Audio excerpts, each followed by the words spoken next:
Hoy te contaré la historia de Alejandro Magno, el joven rey que construyó el imperio más grande del mundo antiguo en solo una década. Su ambición no conocía límites, su genio militar lo hacía invencible, y su nombre quedó grabado en la historia como símbolo de poder absoluto. Pero su historia, como toda gran epopeya, comenzó con una infancia marcada por el destino. Alejandro nació en el año 356 a.C.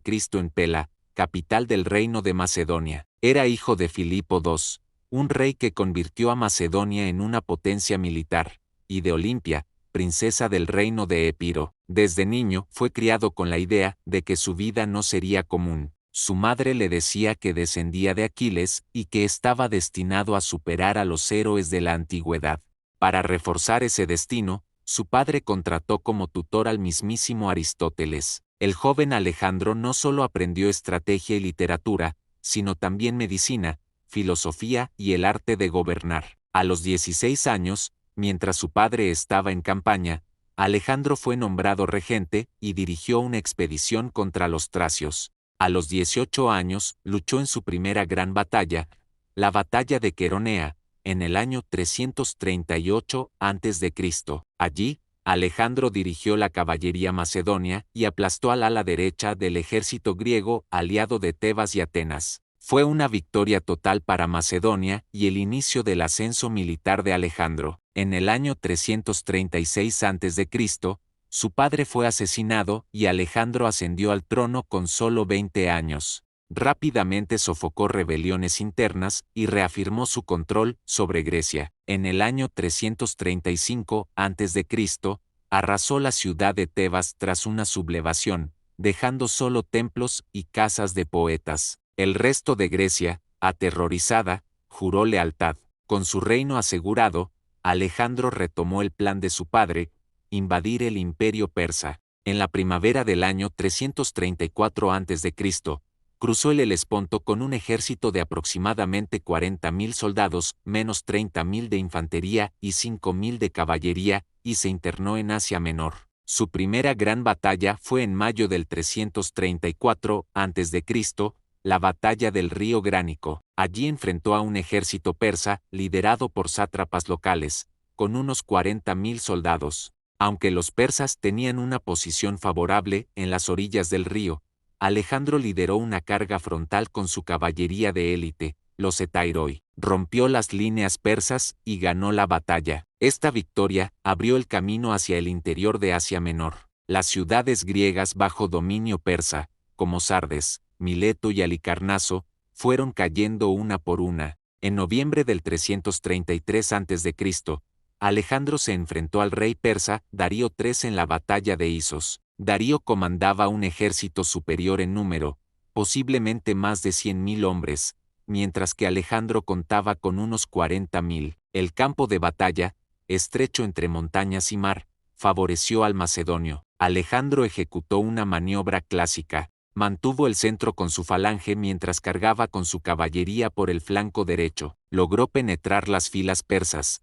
Darío huyó y dejó a su familia atrás. Alejandro las trató con respeto, consolidando su imagen como conquistador justo. Tras su aplastante victoria en Isos, Alejandro no persiguió de inmediato a Darío. En lugar de eso, tomó una decisión estratégica: asegurar la costa del Mediterráneo para evitar que la flota persa pudiera amenazar su retaguardia. Así comenzó su campaña en Fenicia, donde las ciudades de Arados, Biblos y Sidón se rindieron sin ofrecer resistencia. Pero Tiro, la ciudad insular más poderosa de la región, se negó a abrirle sus puertas. Alejandro decidió sitiar Tiro, una de las operaciones más impresionantes de su carrera. La ciudad estaba situada en una isla fortificada a casi 1 kilómetro de la costa. Para alcanzarla, Alejandro ordenó construir un gigantesco dique de tierra que uniera la costa con la isla. El asedio duró 7 meses, desde enero hasta julio del 332 a.C. Tiro resistió con dureza, pero finalmente Alejandro logró derribar sus muros y tomó la ciudad tras intensos combates calle por calle. Más de 8.000 tirios murieron y unos 30.000 fueron esclavizados. Luego se dirigió a Gaza, que también resistió. Después de un asedio de 2 meses, la ciudad cayó y Alejandro ejecutó a su gobernador. A finales del 332 a.C., entró triunfalmente en Egipto, donde fue recibido como un libertador. Allí fue proclamado hijo del dios Amón y fundó una ciudad que llevaría su nombre, Alejandría, ubicada en la costa del delta del Nilo. Esta ciudad se convertiría en uno de los mayores centros culturales y científicos del mundo antiguo. A comienzos del 331 a.C., Alejandro dejó Egipto y marchó hacia el corazón del imperio persa. En octubre enfrentó a Darío III por tercera vez en la batalla de Gaugamela, cerca de la actual Irak. Esta fue la batalla más grande y decisiva de su campaña. Darío había reunido un ejército gigantesco, con entre 150.000 y 250.000 hombres, carros de guerra con cuchillas y elefantes. Alejandro disponía de unos 47.000 soldados, entre ellos 7.000 de caballería. Para esta batalla, el terreno fue preparado a favor de los persas, pero Alejandro ideó una maniobra brillante.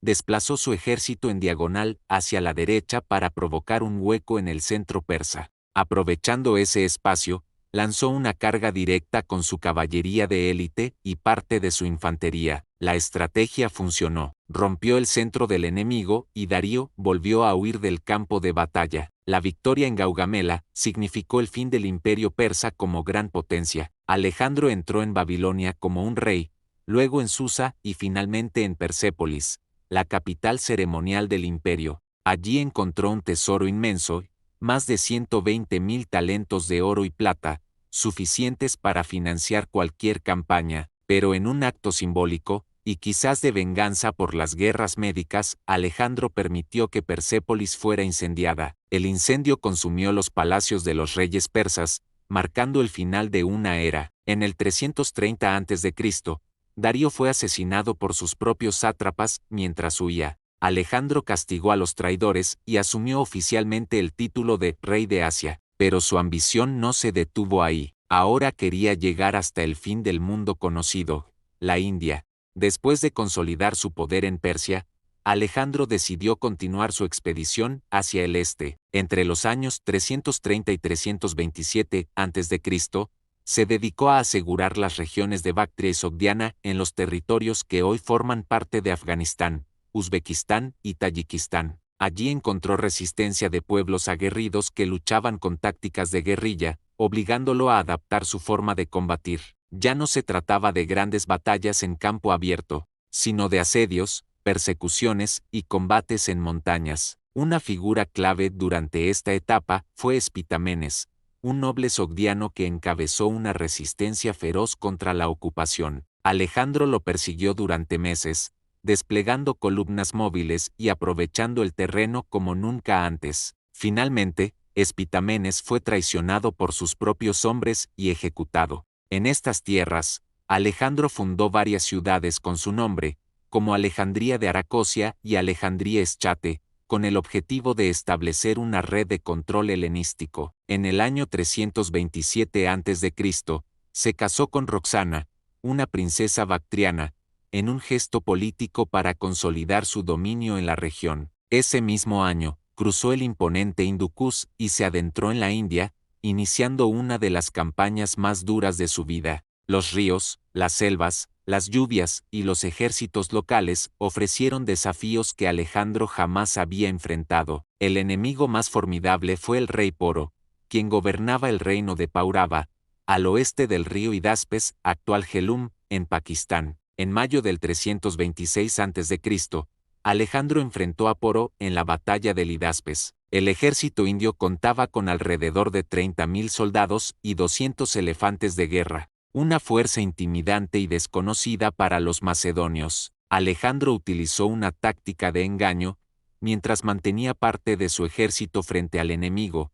Cruzó el río en secreto durante la noche con una fuerza de élite. Atacó a Poro desde el flanco, mientras sus tropas principales presionaban desde el frente. Fue una batalla brutal bajo la lluvia, con un terreno embarrado y elefantes causando estragos entre las filas. Sin embargo, la maniobra envolvente de Alejandro fue decisiva. Derrotó a Poro, quien fue capturado, pero en lugar de ejecutarlo, Alejandro lo trató con honor y lo reinstaló como gobernante bajo su autoridad.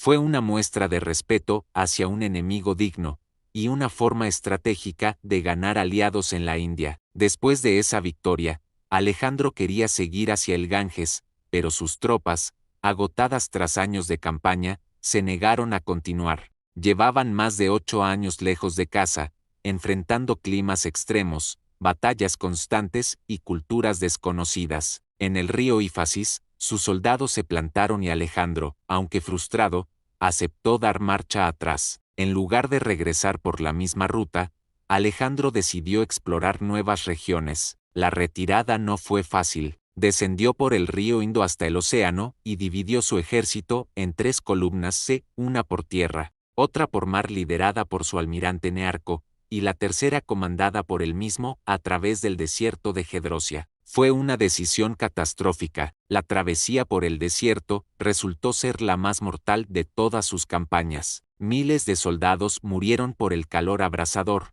la falta de agua y los ataques de tribus hostiles. Alejandro sufrió junto a sus hombres y se negó a beber agua si no había suficiente para todos. Esta actitud reforzó su imagen de líder justo, aunque muchos no sobrevivieron. Después de la terrible travesía por el desierto de Gedrosia, Alejandro regresó a la civilización con su ejército diezmado pero aún leal. Volvió a Persia en el año 325 a.C., y su primera prioridad fue reorganizar su imperio. Empezó a integrar a soldados y nobles persas en el ejército y en la administración, buscando una verdadera fusión cultural entre Oriente y Occidente. Esta política generó tensiones entre sus veteranos macedonios, que veían con recelo la inclusión de extranjeros en cargos de mando. En el año 324 a.C., celebró una ceremonia en Susa donde organizó matrimonios masivos entre sus oficiales y mujeres persas, incluyendo su propio casamiento con Estatira,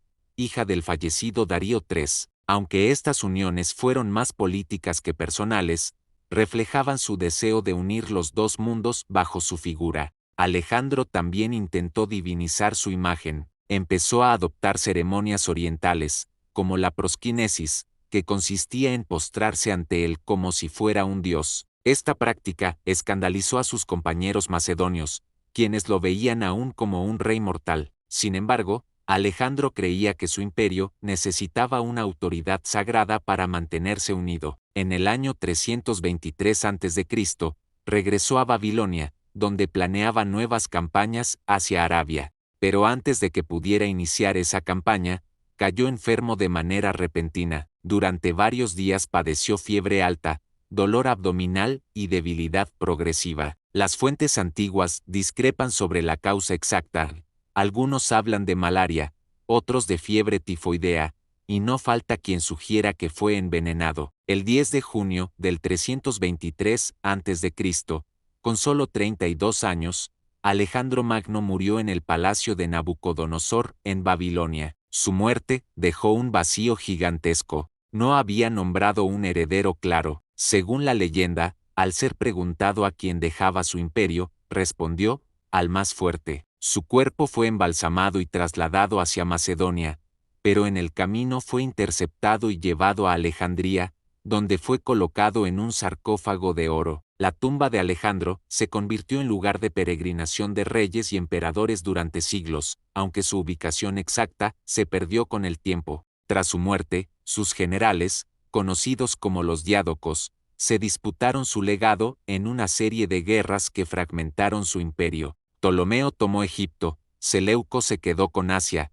Casandro con Macedonia, y Lisímaco con Tracia. Nunca más el imperio volvería a estar unido, pero su influencia perduraría. Alejandro fundó más de 20 ciudades llamadas Alejandría, muchas de las cuales sobrevivieron durante siglos. Introdujo el idioma y la cultura griega en territorios que jamás habían tenido contacto con Occidente. Su conquista dio origen al mundo helenístico, una era de fusión entre las culturas de Grecia, Egipto, Persia e India, que transformó el arte, la ciencia y la política. En cuanto a lo militar, su legado fue estudiado por generaciones. Su capacidad para adaptarse a cada enemigo, su uso innovador de la falange, su caballería de élite, Su logística impecable y su talento para inspirar lealtad lo convirtieron en uno de los estrategas más brillantes de todos los tiempos. En apenas 11 años, había conquistado un imperio de más de 5 millones de kilómetros cuadrados,